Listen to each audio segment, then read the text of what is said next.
Hey folks, it's your main man E, and I'm here with Emma, Holly, and Shay. Louie, you want to get involved in this? Come here, Louie. Louie's going to get involved too, okay? And what I want to talk to you about is counter-conditioning things. In particular, in this scenario, like other dogs in the home. A lot of times people have other dogs in the home and issues are like happening. Fights, scuffles, and that's kind of a problem.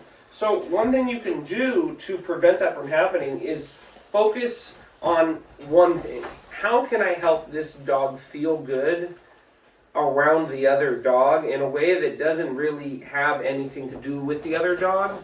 Or if it does have to do with the other dog, it's in a way that is creating us all living and working together in harmony. Louie,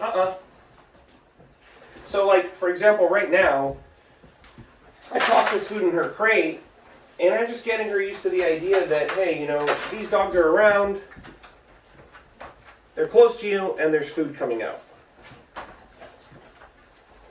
Now, although commands are important and are going to be useful at times, it's also super important that without the dog even being in a command, we just reward them. This could also come through play.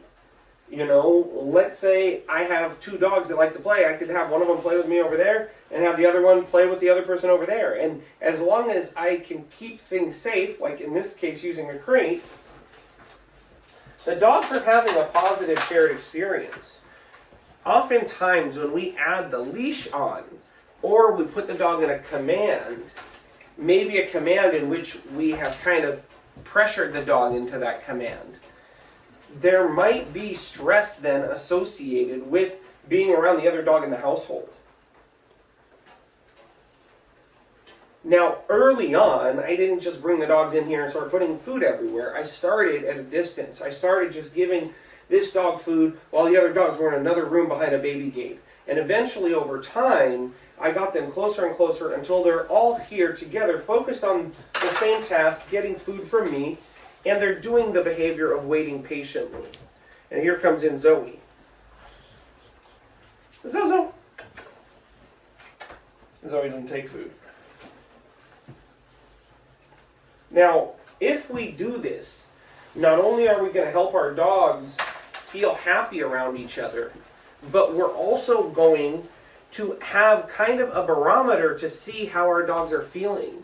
And if we offer our dogs food and we're trying to train them or work with them around the other dog in the household and they don't take food, that lets us know they're probably too stressed for us to happily and easily have them succeed with a really great attitude. You know, like if we're trying to offer them food and say, hey man, focus on me, I'll give you a reward. And they say, I don't want your reward, I want to focus on that dog over there. They might associate what we're doing with them as being something that's ultimately taking them away from what they really want to do, which is go over to the other dog.